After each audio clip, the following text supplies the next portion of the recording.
You're listening to the Run Radio podcast series for business, featuring Michele Rickman Coaching. Welcome back to the Run Radio podcast series for business, featuring Michele Rickman Coaching. Welcome back. Thank you. It's good to be back. It's fun to be talking about all these ways to make ourselves more presentable, tap into what we're experts on, have more clients, hopefully, and then we're going to talk about solving the style puzzle and living in what is. Yeah. What's that mean? Well, those are kind of two separate things. Solving the style puzzle is really helping people figure out what their style is. Okay. Style is not the latest fashions. Yeah. Style is learning how to express who you are. Yeah. And I find that a lot of people get frozen with that because they have a misconception of what that looks like. Yeah. And the number one reason is people don't know how to shop for their body type. Mm-hmm. They don't know how to accessorize in their own personality. They don't know how to bring in color as a representation of who they are. Mm-hmm. So those are just some of the things that I do and help them put those pieces together. So we talked last time about a closet shop, about bringing those things in together, about figuring out who you are. And for a lot of people, walking into any store is just overwhelming. Yeah. And we see the things that we like, and we don't understand why when we go in the dressing room and put them on, we don't look like we thought we were going to look. Mannequin looks a little different than it looks on me. Exactly. Or the opposite. My mom was the best at, I would turn my nose up at something and she'd say, try it on. Try it on. Yes. And I'd love it. Exactly. And so you're right. And sometimes you're probably going to bring this up. Sometimes you got to bring somebody with you. Oh yeah. You should never, ever shop alone. Never shop alone. But knowing your body type is hugely important. And there are several body types. Usually I focus on the most common ones. And so when you know how to dress your body type, you start to know what's not going to look good on you in the dressing room and what is. Yeah. And once you know that, the next thing is what clothing represents your personality? What colors do you gravitate toward? What are your business colors? You chose those for a reason. And so when you start thinking about all of those things and bringing them all in together, it changes the way that you see style. Because style is an expression of who you are. Oh, yeah. And I've worked with a lot of different people. I find that a lot of people have things in their closets that they don't even know why they bought them. Or they bought it to go with something that they don't even have anymore, but they hung on to it. Yeah, maybe. Feel called out? A little bit.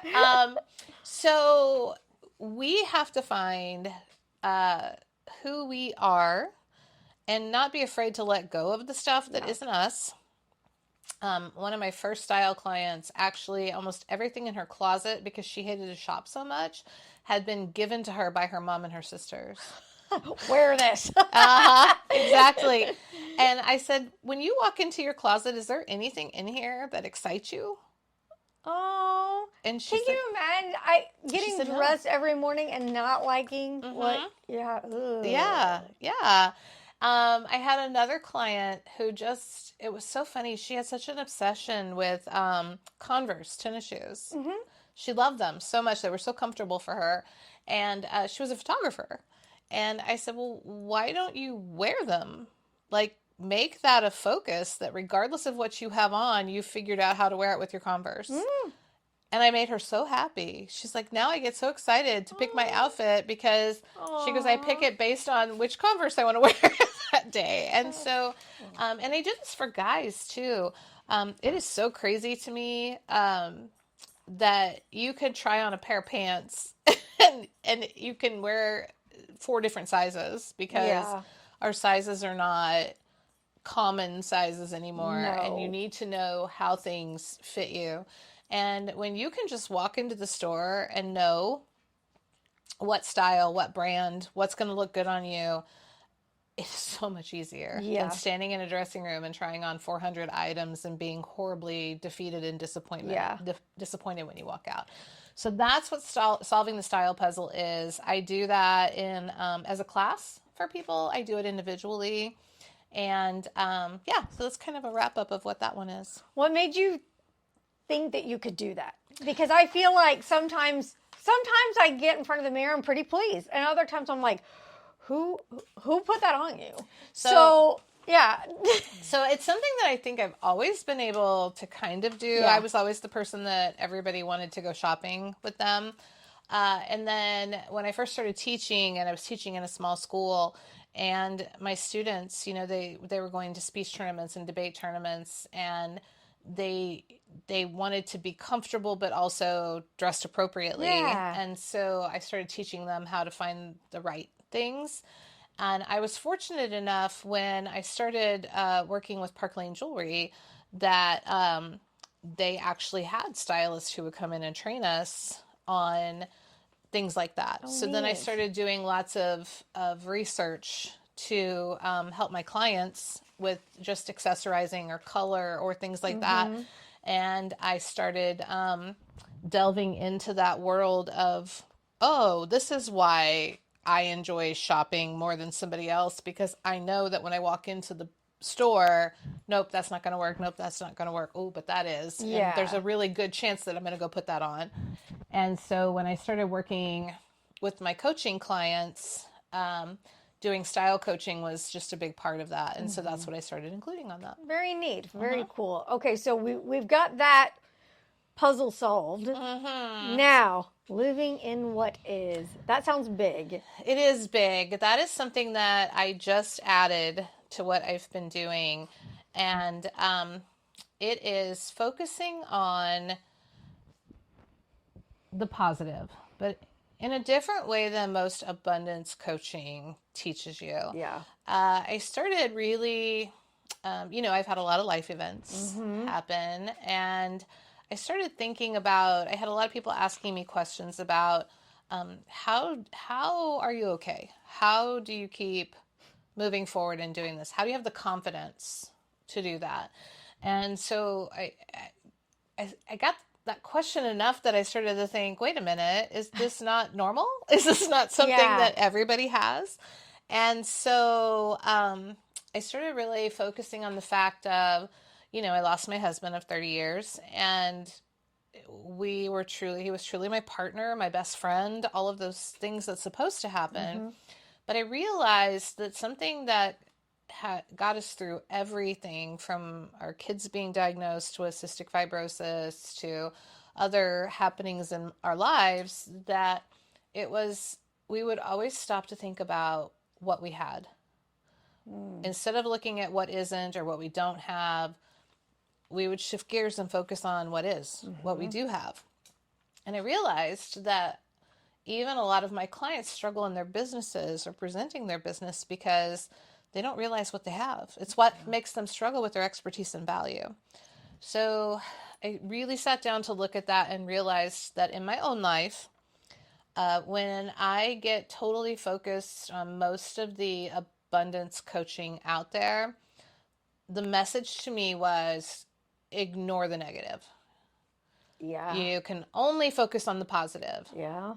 Well, I think there are times in life, and I know you've experienced this. Yes. Sometimes things just suck. Yes. Yes. And there has to be a middle ground between just falling into that pit of what isn't, what you don't have, what you don't know, and only living in the positive and focusing on all the happy. So I realized that in my life, when I started focusing too much on the positive and not actually looking at the bumps in the road, the negatives, the things that had happened, I'd make the same mistakes again. Yeah. Or find myself right back there again.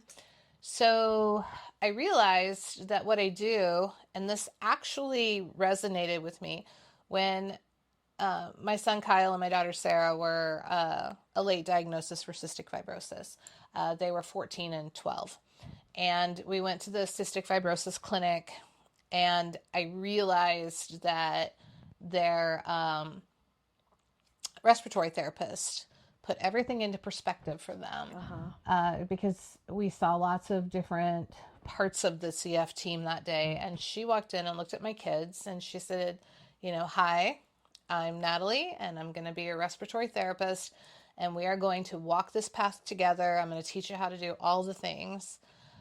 And I just want to look at you and say, it sucks. I'm really sorry. I'm sorry that this is going on with you. I'm sorry that you have this disease."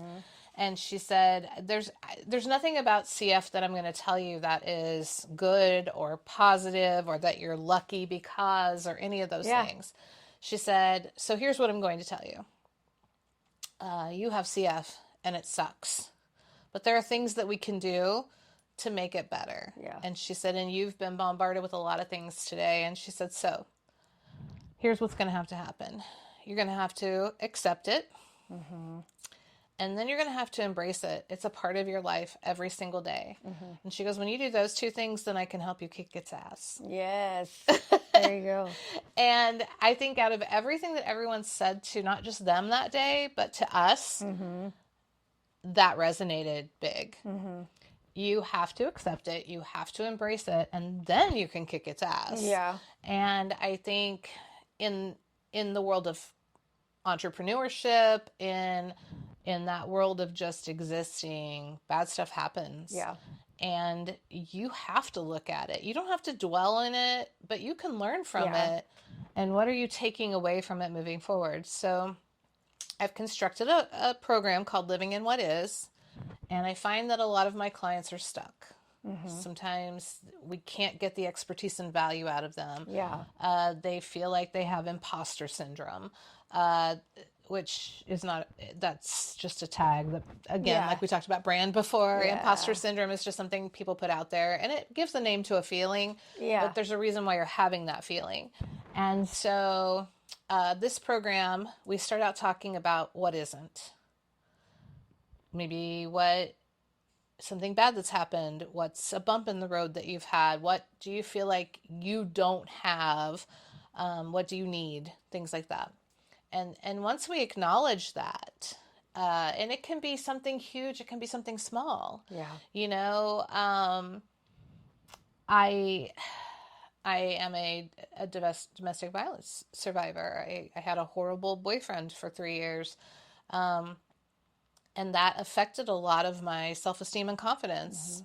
And I had to accept that. I had to look at the picture and say, okay, yeah, that happened. And what can I learn from that so it doesn't happen again? And all of those things affect our business and embracing our expertise and value. And people hear me say that over and over again. If I can just shout that from the rooftops, everybody has expertise and value. It doesn't even mean necessarily in a business, but maybe you have a hobby that you're good at. Maybe you're the person in your family that brings everybody together. Maybe you're the party planner for your friends. We all have expertise and value, and we need to embrace that. So by looking at the what isn't, we can then move into what is. What do you have?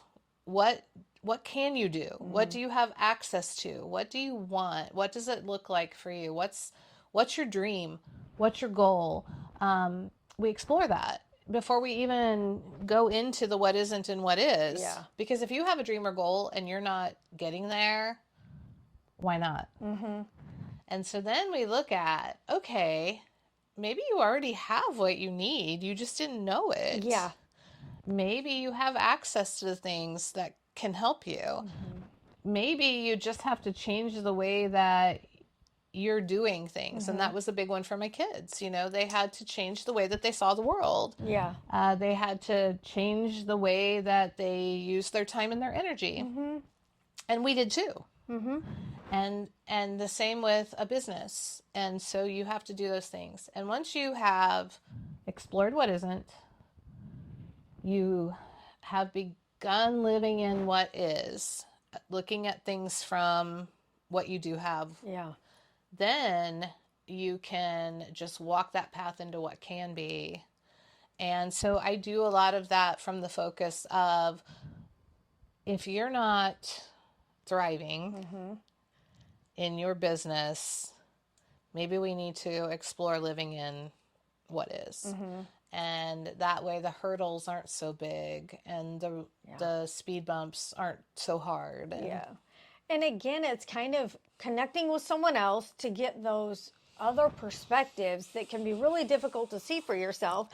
I may be looking for a paper certification for my worth when you're like, but you've done this for years. Why are you not highlighting that? And I think that's something we tend to do instinctually, and it's not necessarily I think the map we need. absolutely. And you know, we compare ourselves all of the time. Society's taught us to compare ourselves to other people, and they have more experience, they have more clients, they have more money, they have more this, and we can really get lost in that. And so exploring why you feel that way and embracing it and acknowledging it, then you can break out of those restraints. And what I find with most of my clients is when we start looking at what is, well, why do you need that certification when you already have this, and this? Yes. Or maybe you want more family time. Well, that's a generic thing to say unless you've defined what that looks like to you, because maybe you already have a lot of family time. You're just not actually acknowledging it. Yeah. So generally that's what I find, is there's far more positive in people's lives. They have far more of what is instead of what isn't. It's just that we live, as humans. Yeah. As humans, we tend to embrace the negative. We don't even mean to. Negativity bias, right? Yeah. So when I was still teaching, I would laugh about this all of the time. We could have, so I was on a block schedule and we had class for an hour and a half. Okay. In that hour and a half, we could have had the most fun. One that stands out to me was my kids were writing poetry. And so after everybody had finished their poetry notebook, we had a poetry picnic. And we brought blankets and pillows and lemonade and cookies. And we were doing that for the entire class period. We're spread around the room and people are reading their favorite poems. Oh, fun. Yeah. So much fun. Well, at the very end of it, a couple of my boys were acting out and I got onto them. And I'm like, guys, come on, seriously. And I said, you know, we just had this conversation about it. And that's what stood out to them. Oh, I heard my next class came in and said, oh my gosh, I heard your class got in really big trouble. What? We just had a lot of fun, too. We just had, you know, we had what? It was an hour and a half class. So we had 85 minutes of fun and 5 minutes of not. But that's what they wanted to talk about. It's like comments, too. You could have a post and all these great comments, but the one negative one's the one you're going to... It's, yes. And we do that all of the time. So when we learn to live in what is, it allows us to scroll past the negative comment. Right. We don't care about it, or the negative post, or the thing we don't agree with. Yeah. And it allows us to see the world from a different place. And so I know for my kids and I that is how we've gotten through the last year and a half, is by looking at what we have, what we did have. Yes, we lost this amazing human in our lives, but because of what we had with him and because of what we have, that's how you go forward. And that's how you celebrate what is and what existed. And so then I started thinking about how I apply that to my business. How have I, through all of this, the diagnosis for my kids, the struggle with my youngest daughter and her survivor's guilt, and, you know, all the bumps in the road, how have I kept my businesses going? How did I get my focus in the right direction? And sometimes we even celebrate the wrong stuff. I had a conversation one time. We had a speaker, at a convention that I was at, and her business message was all of these really bad things had happened to her, and she still had managed to do this huge amount of sales in the month. And while that was wonderful, I kept thinking, is this the message we're telling everybody? Is, oh, you're depressed this week, or you're sitting at the hospital with your child, and shame on you for not doing this amount of sales? What we should be celebrating is that you were getting up and you were doing what you needed to do. And maybe you did $500 in sales in this really rough situation. Yes. And I think sometimes we focus on the wrong part of it. I always joke about the story that we celebrate, oh, I got lost in the woods for 6 days. I gnawed off my own leg and I still did $10,000 in sales. Yeah. And the message to me is, well, weren't you focused on the wrong thing? Right. Could have saved your leg. Yeah. You know? Weren't you focusing on the wrong message? Yeah. Yeah. So I think sometimes we don't realize what the negativity is that comes into our world, and that today, maybe you celebrate that you got one thing accomplished for your business while you were dealing with all your personal stuff. Mm-hmm. And imagine what would happen if you focused on that one thing that you did do. Yes. Then tomorrow, maybe it's 2 things, maybe it's 5 things, maybe it's all of those. And sometimes it's just a small step that makes a feeling of productivity and actually does move you forward. And it doesn't have to be this arduous project that you do day in, day out. Exactly. So I want to teach people how to see what is, not get so lost in what isn't. You know, let's move through what isn't. Let's embrace it. You know, maybe yours isn't a great loss like mine. Maybe it's something else. Maybe you didn't hit a quota. Maybe maybe you've changed businesses. Maybe you lost money. Whatever that is, let's look at it and learn from it, and then let's celebrate what you did do. Let's celebrate what you do have. Let's embrace something that is success. How do we know what it is if we don't actually acknowledge it? And you and I have talked a little bit about the toxic positivity, you know, that you must avoid that. You know, like you said, blinders on, never look at the negative. How are you going to learn and grow if you don't? Exactly. You know, and so it is very important in facing and understanding what a problem is so you can reroute much faster in the future. I think that is so true. And like I said, if you celebrate that one thing that you did get accomplished that day, when it's a struggle for you, then the next day you're going to be able to do more, because positivity feeds positivity. And so play to your strengths. So sounds great. Thanks. Where can people go to connect with you and start signing up for these coaching classes? Oh, you can go to michellerickman.com. Yes. And you can contact me through there. Also, I am on Instagram and Facebook. What were those called? Yeah. The socials. Yeah, the socials as Michele Rickman Coaching. You can reach me through there. My contact information is on my website, and I do free consultations. So let's see if I can help you. I want to do a free consult to see if I'm the person who can help you change things. And I think it will be a good connection. Do it. Thanks for joining us. Find out more at runradio.net anytime. Thanks for listening to the Run Radio Podcast for Business series featuring Michele Rickman Coaching. Learn more about Michele and her coaching at michellerickman.com.